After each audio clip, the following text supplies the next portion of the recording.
It is past high noon in Rock Hill, South Carolina. Yeah, I'm running late. I'm sorry. Hey, but I'm so excited. I couldn't get nothing to work right.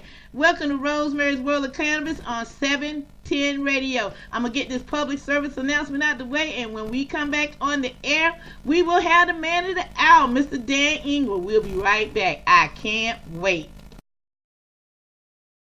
Are you feeling like a shadow of yourself? Is your mood on its way down? You could be suffering from low THC, also known as cannabinoid deficiency, caused by 77 years of government interference via prohibition. Do you live in a medical cannabis state or the District of Columbia? Are you over the age of 18 and seeking non-toxic natural health, well-being, and peace of mind? Ask your doctor if cannabis may be right for you. After 10,000 years of recorded human use and 77 years of failed prohibition on the world's most extensively tested plant, the results are in. Cannabis has no known lethal dose and is arguably the safest and most comprehensive therapeutic substance known to man. Cannabis remained in the United States pharmacopoeia until 1941, and cannabinoids are currently patented by the federal government as an anti-inflammatory. U.S. Patent 6630507. Human brains have cannabinoid receptors. Cannabinoids are lubricants in the human body. Due to prohibition, our bodies have been denied essential lubrication. Imagine never changing or adding to the oil in your car. The use of cannabis for low THC may cause immediate relief, including a general feeling of well-being, chronic smiling or laughing, feelings of euphoria, increased creativity or clarity, a greater appreciation for music and art, the desire to dance, increased feelings of inspiration, compassion or unity, a need for truth and justice, or you may wake feeling more well-rested than usual. It's undetermined to know exactly how many symptoms the use of cannabis may alleviate because of federal prohibition. There were dozens identified in the 1909 Eli Lilly Pharmaceutical Handbook. Currently, over 80% of the population supports the right to use cannabis therapeutically, and 92% of its users have declared significant non-toxic relief. The most common side effects, which are usually mild to moderate and may fade or disappear completely over time, are dry mouth and drowsiness. Other more serious side effects can include growing and repairing brain cells and DNA or improve vision, may prevent Alzheimer's, dementia, glaucoma, nausea, and suicide, may provide relief from autism, asthma, anorexia, arthritis, AIDS, cancer, Crohn's, depression, epilepsy, fibromyalgia, gout, IBS, insomnia, MS, migraine, pain, Parkinson's, PTSD, and spasticity. Use caution while driving or doing other physical activities until you know how cannabis affects you. May cause paranoia or nervousness, specifically caused by real-life government intervention in your quest for life, liberty, and the pursuit of happiness in the USA. Ask your doctor if cannabis may be right for you. Brought to you as a public service announcement by the People's Plant, a campaign of conscience. And we're back. Exactly six minutes after the hour. Hey, Dan, you with me? I'm ready to go. All right. It's that time, ladies and gentlemen. I don't have to do any introductions. I let them do it myself. Go ahead, Dan. Do what you do best. Thank you very much, Rosemary. And it's a pleasure to be on your show. You know, I just can't thank you enough for giving me a voice. So the things we're going to talk about today, it's three topics really. One is the good things that are happening in the community here, or that could happen in the community. And then we're going to talk a little bit about politicians, and particularly the guy that I listened to the other day, Senator Daniel Burden. And then we're going to talk about politics as a whole throughout South Carolina. And the reason I thought that was important is because I talked to a friend of mine the other day from South Carolina that's involved in the cannabis struggle. And I said, your politics are without a doubt the most corrupt in the United States, without a doubt, in my opinion. And she goes, that's not true. I said, sure it is. I said, look at the number of people that have been indicted over the last 20 years, and she looked it up, and she came back and she goes, you're right. I go, well, I know that, and we're going to get to that, and why I'm going to talk about that in a little bit, and how it affects us from the cannabis position, okay? Okay. So first, let's talk about some good things. The good things here in South Carolina, exactly like in California, are the people. Now, I will tell you, all the veterans I've met, all the women and men I've met, regardless of whether they're black, green, white, or red, have all been awesome. And they're all the same, because they're all part of the medical cannabis community. And people in those two communities exhibit some personality traits that everyone shares, really. If you're in the community, or if you're a supporter, and you know someone else that is a supporter, they automatically accept you, right? That's correct. That's an automatic acceptance. The other part is, and I do mean this, and I'm 60 years old, I have yet to find a really mean person in the cannabis community when it comes to the medical side of it. I just haven't found one.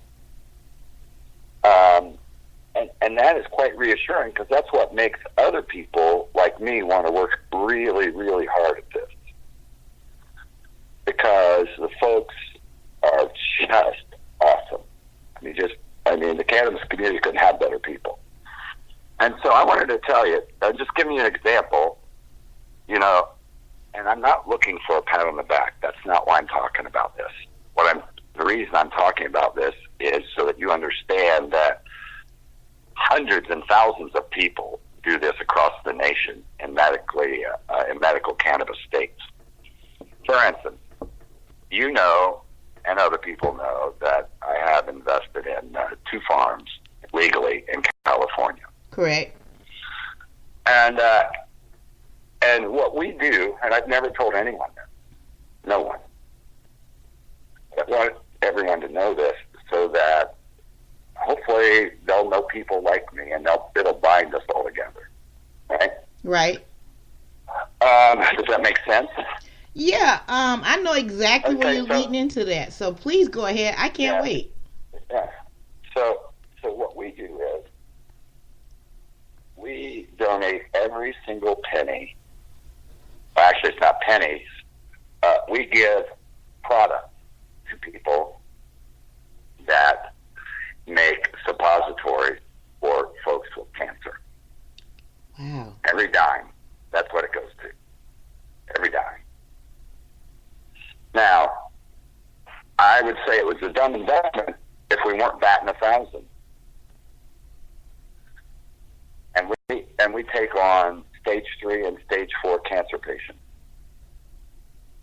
Now, to be clear with everyone, we don't recommend anyone to stop what their doctor's doing. We don't. Because the most progress we've seen is before you start chemo and radiation treatments, to start the cannabis treatment. And I'll tell you, right now, they consist of 2 suppositories, one in the morning and one in the evening. One in the evening is a THC suppository, and it's very large as far as THC is concerned. Mm-hmm. And the CBD one, they're both over 1,000 milligrams each. That's very powerful. Yeah, it's real powerful. But the point is, we're able to help people. It doesn't cost us anything. And the joy of helping those folks is just unbelievable. Trust me, I know how that feels. Last night, and I'll admit that the guy is my best friend from childhood. He was stage 4 and they thought he was going to die. That was 6 weeks ago. He started on the cannabis treatment a month ago, along with his radiation and his chemo. The tumor has shrank to beyond anything the doctors could have even predicted. They think he's going to make a full recovery in the next month. That is incredible. Yeah, and don't you just love that? Yes, that's what keeps me doing what I do right here. Just hearing news like that, to share news like that. I mean, wow. Oh, yeah, it's wonderful. And there are people like this in the community. I could, Jay, the guy that makes the suppositories, he does it. The person that helps us with all this stuff, it's the point I'm trying to make is, it's a community of really good, well-intentioned people, right? I don't think we get that across very well to all of these politicians. No, I don't, and that's why we got to find a way to get that across. Now we'll switch. That's the good news, right?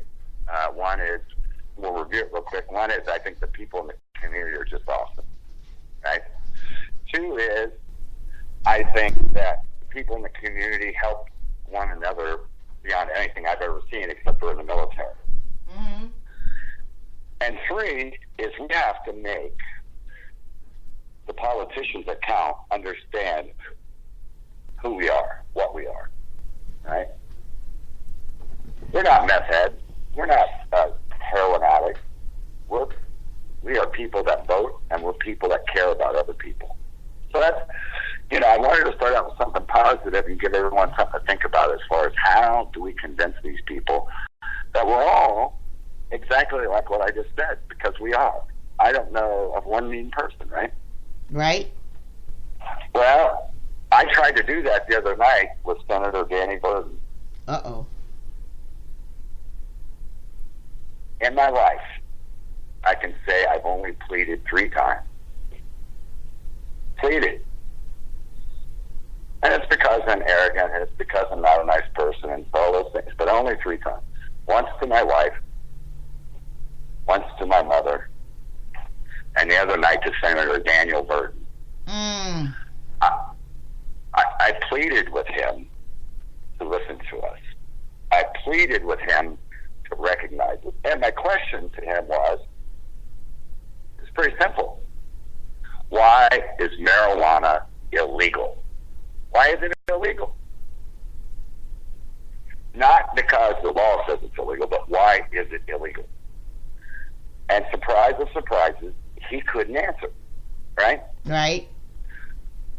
And not only did he not answer, the next word out of his mouth was, I really don't know much about cannabis or marijuana. I guess I'll have to learn, and I guess this is why I'm at the meeting, which would be fine if he was just another senator. But this guy is the head of the medical subcommittee. He's the chairman of the medical subcommittee. He sat through a year's worth of hearings, and the first thing out of his mouth is, I don't really know anything about this. You know what my mind is screaming right now? I'm screaming bullshit. I am, I hate to say this, as much as ladies, I would have loved to have been there, but I was feeling so poorly I couldn't make it. But maybe it's a good thing that I didn't come, because bullshit would have came out my mouth quicker than anything else, because I was one of those people that spoke before him. Bullshit. Right. And so let me continue on with Senator Burton before we move on to the bigger and better thing. Please. There's some points here. So, it's no big deal, or it's no big surprise to a lot of people that I'm an atheist, but I truly respect everybody. Wait a minute, did you say you're a what? I'm an atheist. And? So, yes, I am, and don't bust my balls over it. No, that's gonna, wait a minute, I gotta stop right there, Dan. I normally don't stop you, but that's not gonna change anything with me and the price of tea in China. Matter of fact, one of the most cherished pictures I have on my Facebook page is by a young lady. I was doing a campaign called the Unity Cipher. She was the only person to show up. I asked to meet at this one location, and she took pictures of me kneeling at the cross. So I don't judge nobody. If that's how you feel, I still love you. That's why I wanted to stop you right there. My mother did too, and I read the Bible to her and all of those things, right? I don't really care how anyone believes. It's their own individual choice. But this is why I bring it up. I ask him another question, and he's a Bob Jones University graduate, a fine, proud Bob Jones University graduate from '86. Now, when I asked him a question he didn't know, this is one of the replies he gave me. Well, I always consult God with everything, and God, helps me with that. And when it comes to marijuana, I call it marijuana, not cannabis. It's really marijuana. I go to God to consult, and so God tells him that he has to use only U.S. approved drugs to put in his body. God tells him that. That's what he said.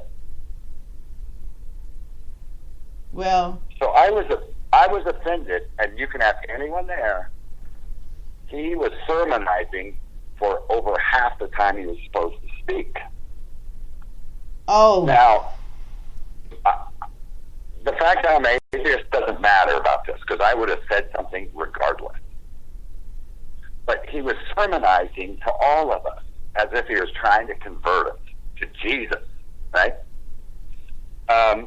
It was the most unprofessional thing I've ever seen in my entire life. Not the fact that he talked about God, but the fact that he was so ignorant of the entire process that he had to revert to God because that's the only thing he knew. Well, wait a minute. I'm going to go one further with you. He don't know God. I'm going to let you finish your statement, but I'm going to tell you why he don't know God. Go ahead and finish. Yeah, well, I'm not getting into that. But, I will. But I will. Here's the thing. I'll be happy to get into it. Yeah. Now, here's the thing. Senator Daniel Burton is a vet, so he could know medical problem if it hit him right between the eyes. Secondly, he's a proud member of the Sons of Confederacy. It's Confederate veterans, right? Sons of Confederate. So what that means is he's a poser. He goes out and dresses up or whatever he does to act like he was in the military. So for vets, this guy has no use at all for us. None. Zero. Right? Right. And then I just want to make sure I'm hitting everything, so I'm going to check my checklist. Let's see. And then, it's just, the whole thing to me was so shocking that he started out with saying, well, I don't really know a lot about this.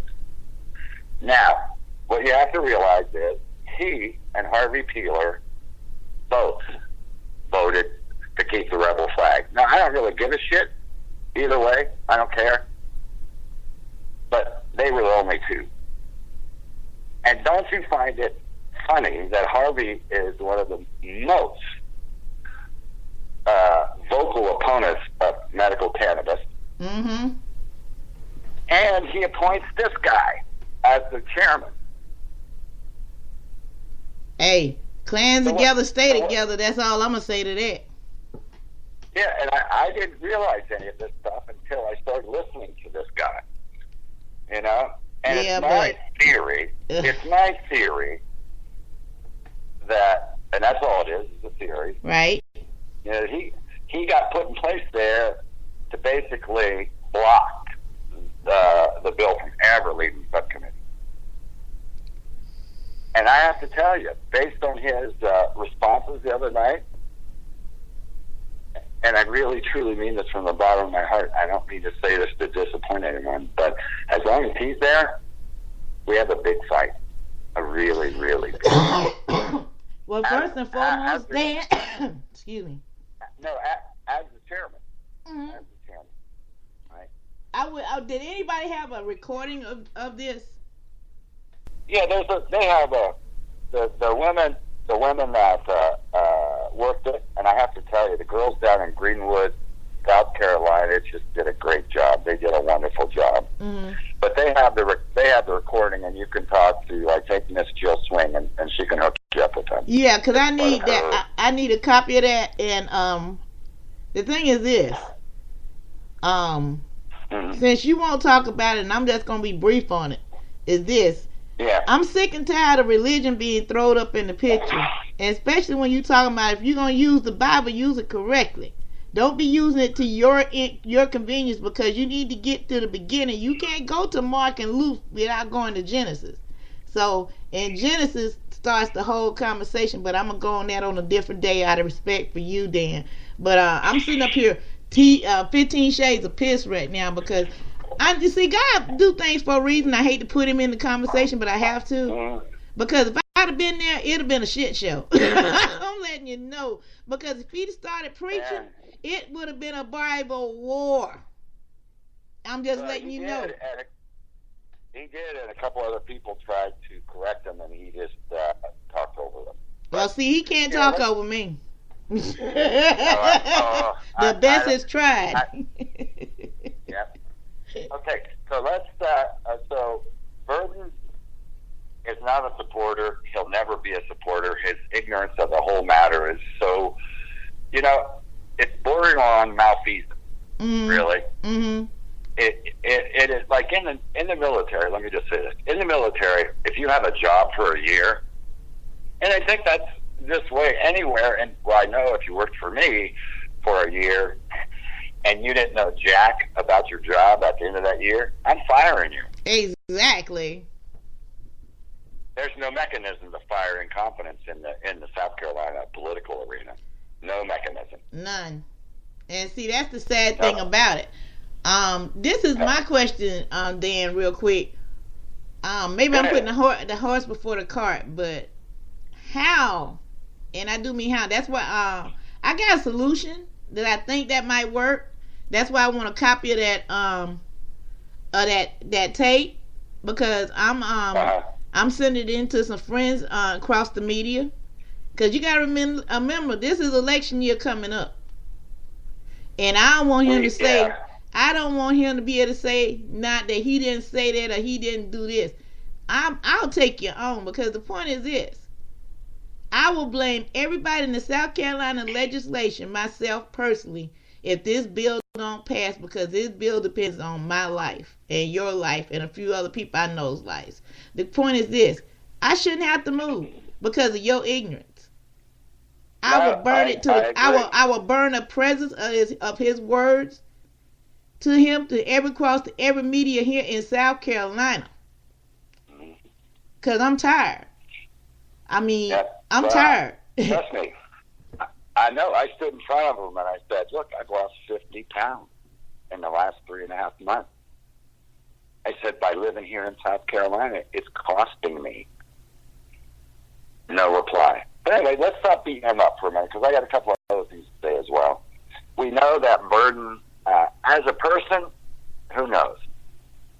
As a senator, I would say he's a low performer, and I am just shocked, and I mean shocked, by his ignorance. And I would ask that anybody that's listening right now on this phone to look up Senator Daniel Burton, South Carolina senator, and please call his phone number, his office number, and tell him you want medical cannabis legalized. Matter of fact, as soon as this show is over with, I'm going to find the phone number out and I'm posting it. Any numbers that he has listed, we're going to post them out there, because we want that phone to ring off the hook. Well, we're going to have a few other phone numbers up before we'll finish here. Great. But Senator Danny Burton, he's the chairman of the Senate Medical Affairs Subcommittee. Mm-hmm. The chairman. Okay, so let's talk about veterans and how much this state respects veterans. Oh, boy, this is going to be a good one. Yeah, it is. So, and this is going to go from Jeff Sessions all the way to Harvey Peeler. Oh, wow. All right? Okay. So I mean, it's simple, because it's a pet peeve of mine, right? As a 24-year veteran, and I'm just going to tell you, I look at all my sisters and brothers out there in South Carolina. Some of them are in more pain than I have ever experienced, Some of them not. But they're all in pain, and they all served this country. They all served this country. I'm going to say it again. They all fucking served this country. They deserve better. If you made it legal for everybody but me, I'm good with that. But they deserve better. Now, there are a couple politicians that parade around here and say, well, I'm a veteran, and they run on that, right? They run on that. Right.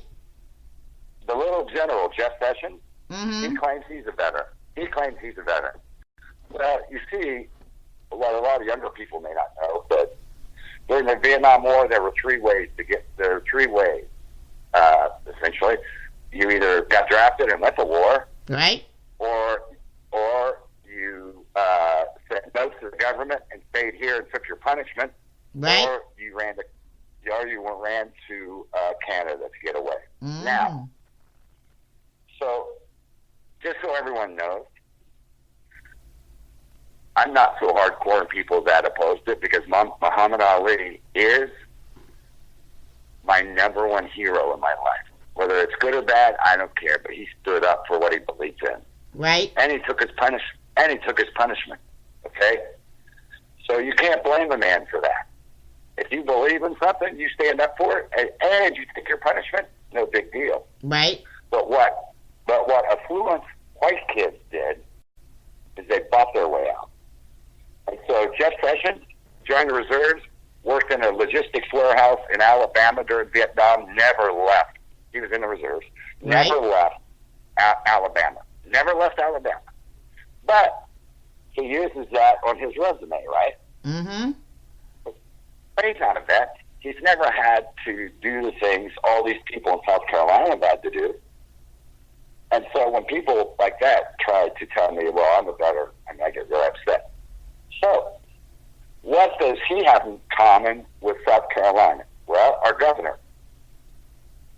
Our governor, McMaster, this is the most perplexing thing to me, says that he was a JAG during that time, during the Vietnam War. Well, that's a lie, because he wasn't even out of college when that program started. Now, it might have been a program that maybe paid for his legal stuff, something I don't know. But as far as what he says, it's not true. wow, So when you look at the governor and you think, oh, he'll help me. He's been to Vietnam. That guy doesn't even have an overseas service medal. oh my God, He's never left this country. He never left the state of South Carolina. But he goes into the VFWs, palling around with all the vets because he joined the reserve. And I want the vets to hear this. Please hear this. He ran, just like Bo Bergdahl. He fucking ran. Okay? He ran. I'm sorry, I'm cursing. no, that's okay. That's why I'm on speaker. Mine always says explicit language because, believe me, I let one or two fly. So don't apologize for your speech. No, I apologize for that. I'll try not to do it again. Right. So we go from the governor, and the governor is not in favor of medical marijuana either, but he'll give the vets and the mothers a kind handshake, and say, well, why don't you tell me about it? So then you go down to the head of the medical committee, Harvey Peeler, right? Mm-hmm. Harvey Peeler, the same thing. But he actually made it out of South Carolina. He went to work. He was in the military in Louisiana. Oh, wow. But same deal as the other two, right? Mm-hmm. Now Harvey's extremely proud of his war record. I don't know why, but he is. Because and let me just say this. If you got drafted to go to Vietnam, you were going to Vietnam. At one time, there were over 600,000 troops in Vietnam. There's a lot of people going there and coming back, and they're going in and out every year. Right. So your chance to go there, if you got drafted, way high. Way high. And so all the rich little white boys got out of it. Yeah, I just posted Right. about one just the other day. I posted about our commander-in-chief. He got out of it. Yeah. So my point is, I hope the veterans will look at this and look at these people with the disdain they deserve, because they're not going to help us. Nope. They are our enemy. They are our enemies. They are not our friends. These people, well, I'll get into that when it comes to the politics. But I'm not falling for the good old boy stuff anymore. And what I mean by that is they come up, shake your hand, say, hey, how y'all doing? Yeah, it's good to see you. I want to learn about this stuff. Well, Senator, I told you 7 times already. I met you 8 times. Yeah, I keep forgetting. That's the kind of stuff. That's the good old boy shake-off, right? And we're getting the good old boy shake-off every time. When Peter said that, I got to interrupt you on a second for that. Knowing me and my wit, when he said, oh, I forgot about that. Oh, so are you a closet smoker, sir? Pardon me? If he'd have said something to me like that, I'd have said, wait a minute. So what you're telling me in secret that you're a closet smoker if you're forgetting shit? Yeah. Yeah, exactly. I'm sorry, that's just me. Yeah, so that 5-minute or 10-minute diatribe was primarily for the best, because I have to tell you, I know not all of them will feel the same way I do about our governor and Harvey, and also the poser Danny Burton. Mm-hmm. But I hope that they will. Well, I'm gonna tell you like this here, from the ones I do know. Personally, that's here in South Carolina, they hate posers. They hate them with a passion. That's one thing I can say about this state. I've been here going on 13 years, and one thing a South Carolinian hate more than anything is a poser. They hate that with a passion. You'd call the governor and Harvey a poser then. There you go. Big. Hey, I ain't calling it. It's record. I mean, I'm just saying what's record. I mean, it's out there. Yeah. Like our records is out there. So I'm only saying as one vet to another vet. We're just having a conversation about veterans. That's correct. I think we need to have a better meeting. And we'll publish it maybe on your radio and a bunch of other places after when it's a little warmer. But I'll talk about that. Right. Okay. Let's talk about South Carolina politics, because the thing. And I'm not unusual having traveled to so many countries, because people in the military get to travel. And then I also owned a company that did humanitarian assistance and disaster relief. And we did that all over the world, so I got to travel a lot there too. So at last count, it's about 102 countries, right? 102, including Haiti. So I want you to hear me when I say this. Relatively speaking, and I mean relatively speaking, South Carolina political system is without a doubt the most corrupt I've ever seen in my life. You're right. The most corrupt. Now, let's talk a little bit about it before I start mentioning all the indictments and stuff like that. But I mentioned that to a friend of mine last night, and she said, do you really believe that? I go, absolutely. Look at the number of people in your Senate and in the legislature that get indicted every year. Exactly. I said, and I just use California for an example only because that's where I lived. If it was Ohio, I'd use Ohio. But I said, in California, we don't have 20% of the legislature getting indicted at one point. That just doesn't happen.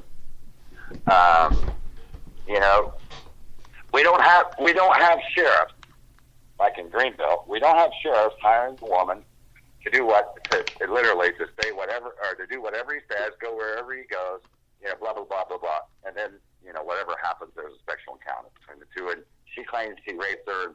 But the point being is, you couldn't write a work requirement in California that says you just have to go with the sheriff. To me, that's just nuts. Well, but in South Carolina, and it's across the state. They just right here in York County, they just busted some sheriff's deputies having sex on duty. So yeah, it's across the state. But the thing that's interesting to me is everybody in this state thinks that's okay. No one cares. It's because it's been this way forever. Like for instance, and I'll get back on track, but these are some random things that keep coming up when you mention them. Like for instance, I won't use California. I'll use Arkansas, because y'all think you're way ahead of Arkansas. Well, let me tell you what happened in Arkansas. A group of people got together, got a bunch of names on a bill, got it approved, It went, and the Senate and the legislature had nothing to do with it, right? Mm-hmm. We can't do that here in South Carolina, and here's why. It was a constitutional change after emancipation because African Americans outnumbered white Americans here. And the former slave owners were scared, literally, that, hey, these guys could take over. So it was written in the state constitution. It's never come out. So it doesn't matter how serious an issue it is. It doesn't matter how important it is to the state. You cannot take an initiative from the public to the ballot to be voted on. Can't do it. Holy shit. It has to go through subcommittees. It has to go through all that stuff. And because if you could take an initiative from the people to the ballot, this would have been over with last year. But it's in the state constitution. You're not allowed to do it. Now, there's only one reason it's in there, in my belief, and that is they don't want to upset status quo. You're right. You know, and any decent human that lives in a democracy would say, you know, we should change this. But not them. Not Harvey Peeler. Not Governor McMaster. Not any of them. Right? Right. Because if you have to keep going through the senators and the legislators, then it's their own fiefdoms.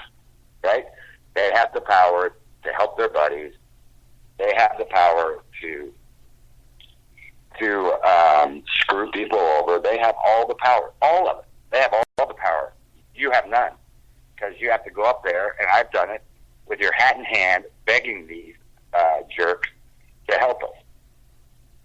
And they're not nice people. They're jerks. They have their own agenda. And I thought, initially there were some nice people up there, but now I am so jaded that I don't trust any of them. So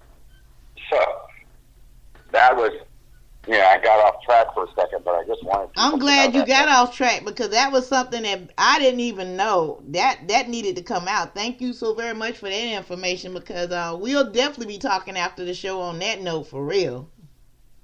Oh, man. I mean, if you could take an initiative from the public to the ballot, this is done. It's a done deal. 78% of the people in the state want it. It's the only place in the world I know where it's not even a majority, it's overwhelming majority, and these guys aren't listening. And they aren't listening because they have all the power and we have none. So we need the ability to take an initiative from the public to the ballot. That's exactly what we need. That's what we should be fighting for, actually, I think, because that's the only way it's going to get done. Okay, so let's talk about politics as a whole in South Carolina, according to Dan. And I'll only talk about the things that I know. Okay? All right. So in South Carolina, unlike some other states that I've been to, before you decide to run for office or anything, there are five or six, and I can't recall exactly how many, but 5 or 6 that are kind of political, unnamed political bosses throughout the state. Every one of them, except for maybe 1 or 2, so majority of them have law enforcement background. Right? Right. Now these are the guys with the money picking the candidate. And for another point of view, you could probably ask Miss Jill Swing, because she and I were talking about this last night. And she said, it seems like the candidates, when they pick them, they've already won before we even vote. And I go, there's a reason for that. And that's because of these 5 or 6 guys. what happens is, before the candidates even run, and I know this for a fact because one candidate here in Greenville had to ask the guy if it was okay if he ran. And I know the other guy, but I'm not going to mention his name here because he's always been kind to me and he's been nice. And I don't dispute what he's doing, right? Right. It is what it is. But he's one of them. Mm-hmm. So they hand-pick these people, right? When, like when Mike Fair, the guy that voted on the last bill, when he was suffering from dementia, right, he wanted to run again. And this other guy told him he wasn't allowed to run again. And then they brought in this. Then they brought in William, whatever his name is. So the point is, there are 5 or 6 guys. All these candidates in both the legislature and the Senate run through them. So they get handpicked. They're all law enforcement. If you look at them, they're all law enforcement pro. They are anti-marijuana, and it just on and on and on. And if you don't believe me, check out Sandy Zinn down in Charleston. She carpetbagged her way down there to get an office, and she is probably one of the most conservative, pro-law enforcement people in the world. And guess who put her down there?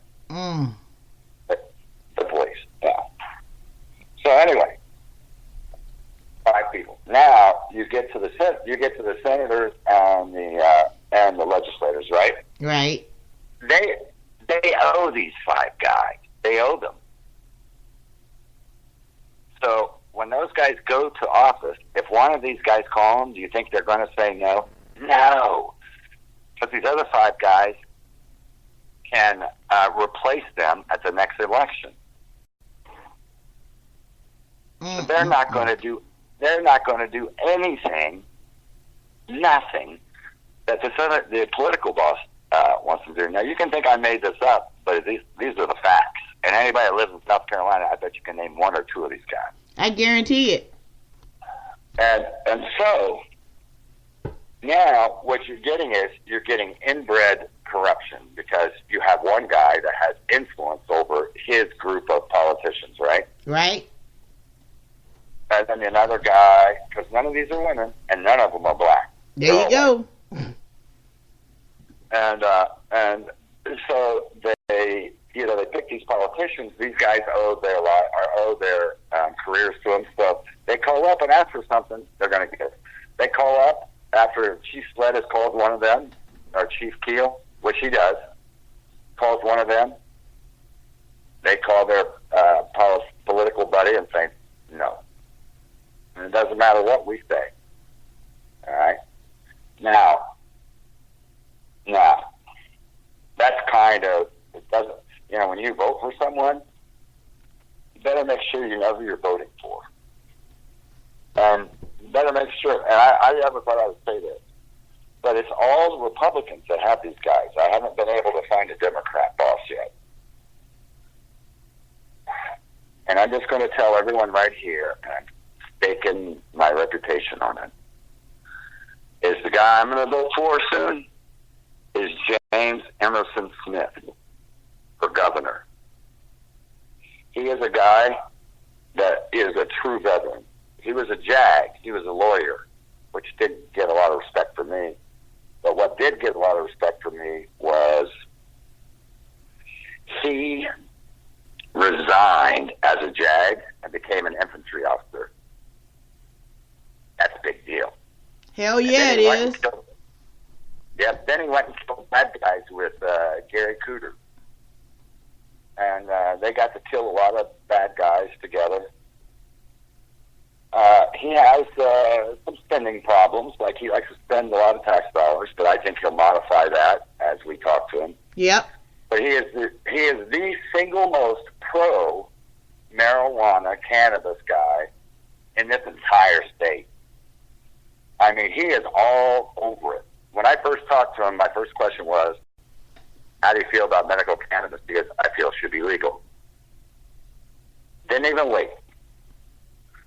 So that's a plug for James, though I didn't intend on doing that. But he is truly, truly deserving of our vote, and to lead us. Well, to be honest with you, I just gave my support last night for James. So you're not doing no more than I was gonna do myself. I usually don't come out for a candidate early, but you stated the facts right there why I came out for him. Respect. If you can step from JAG and go to infantry, you got my support. I mean, wow. Right there gets my support. Right there. Yes, ma'am. That tells me what type of man he is. And like I told it on Facebook, whatever he need, they're trying to get him to come on the show, and I can't wait. So that's a little cat I let out the bag. That's being worked out right now. That hopefully we can get him to come on the show, or I'll come to him. That's how important we is. We gonna get it worked out. So I would love to have him with a panel of us veterans, so we could sit down and do a roundtable conversation. To be honest with you. Yeah. No. I'll do anything I can to help him or you. So you just let me know. All right. Well, that's what I want to do. I want to, and if we can do it Facebook Live, that'll be even better because it'll reach more people. Okay. So we'll talk about that off air. Yeah. Let me finish up our little corruption in South Carolina. Just hopefully for people that are listening. Once again, I said, you guys are used to corruption. All right. This stuff doesn't happen in other states. No, it doesn't. It just doesn't. So if you would just listen and believe for a minute, it doesn't happen. And if you, because just like I just did it, this is what it says. 5 South Carolina lawmakers indicted in corruption inquiry. South Carolina State Representative Rick Quinn indicted by state grand jury. Let's see, what else? I could just keep going on. I mean, it just on and on and on. And let me just say, I challenge anyone that's listening to use Ohio, because it's a bigger state even. I don't want to say California because it's way bigger. But to use Ohio or North Carolina and just see how many people have been indicted versus South Carolina. Well, them in Florida running neck and neck because they done had a few too, so that's why I couldn't even put them in the fight. And this is the sad thing about it.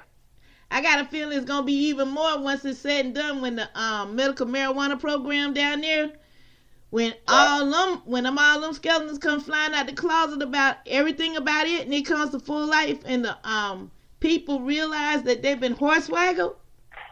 Woo! Yeah. That's gonna be an ugly one there. We have been hornswoggled.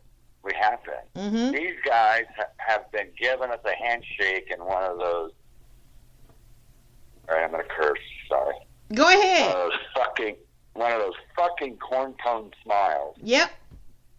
And saying, "Hey, y'all, I don't know much about this stuff, except for Tom Davis. You tell me one senator, one representative that said, hey, I know a lot of stuff. Let's talk about this.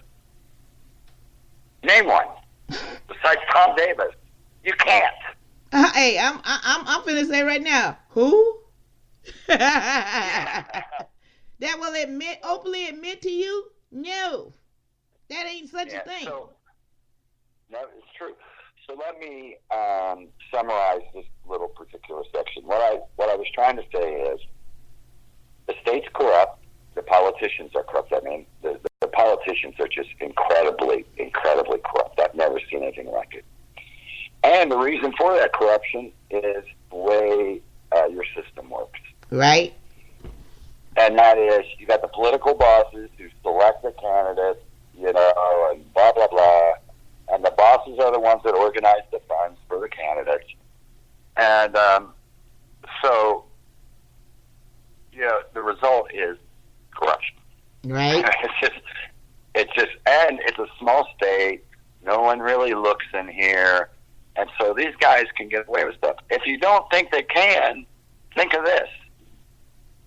There is a nuclear power plant sitting here in South Carolina that's never going to be finished.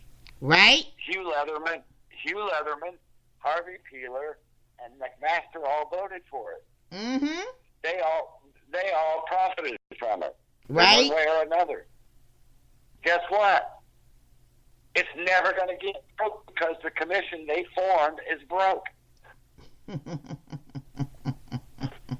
They've run out of money. So, I mean, I've never heard of that in the United States. Never.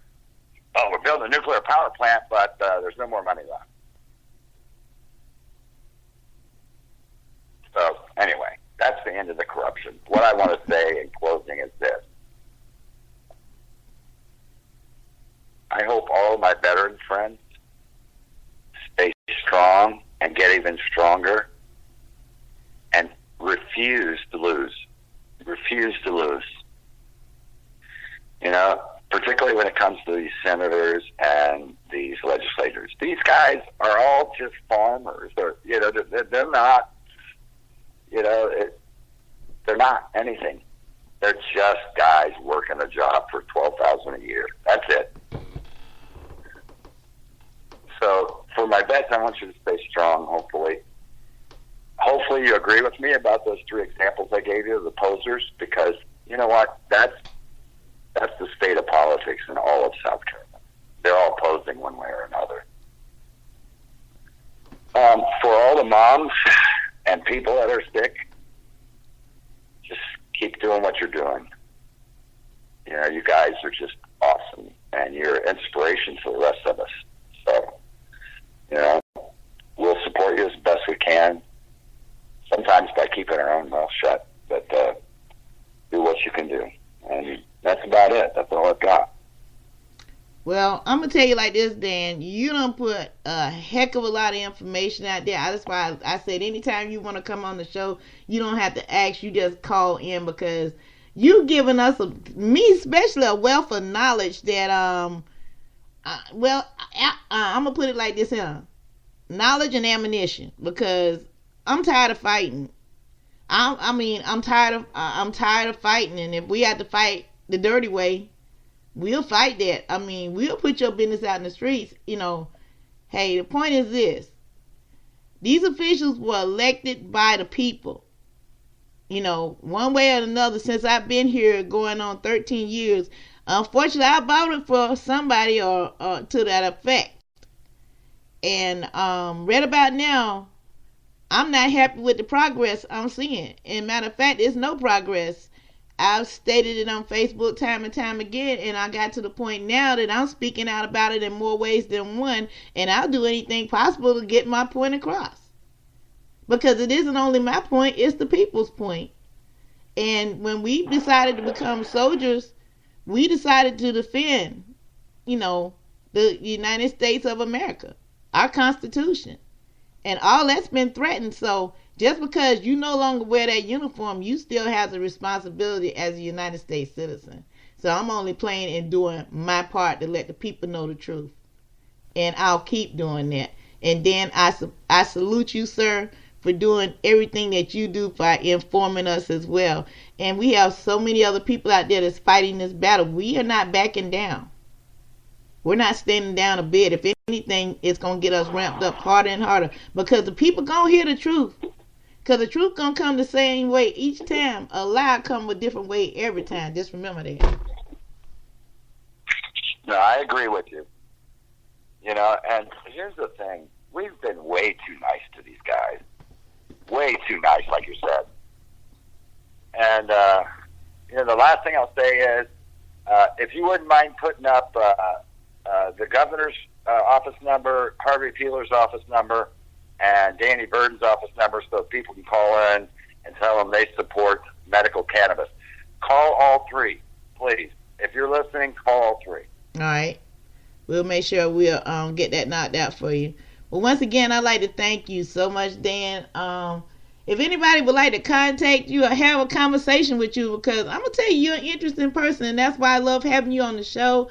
You speak so eloquently, and I can't wait. I got some other people that I want you to talk to, and I'm going to make sure I definitely talk with you about that off air as well. It was brought to my attention today, and you would be the perfect person as a keynote speaker at something that's near and dear to my heart that I'm working on.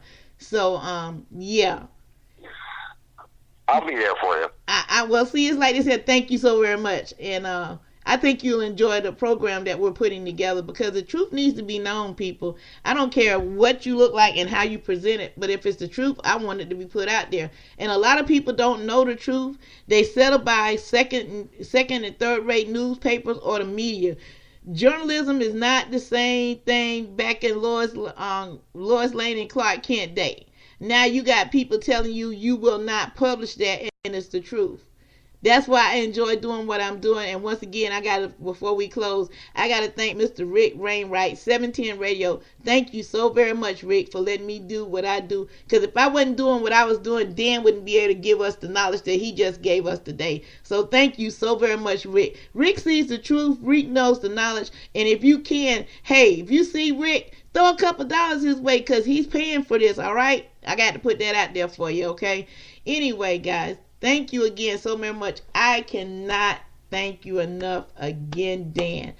And I love you for doing what you do, brother. And any venture you want me to go on, I ain't even got to ask no questions. I'm going to say what time I need to be there, because the point is this.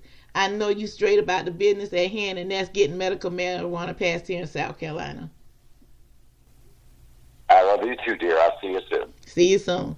Hey, guys, I'm going to go ahead and do this last announcement for Minorities for Medical Marijuana. And, guys, you have a fabulous weekend. Stay safe. And, like I said, don't ride dirty this weekend. We already had one person busted up in Apex, North Carolina. Don't be the next statistic. Love you. See you Monday.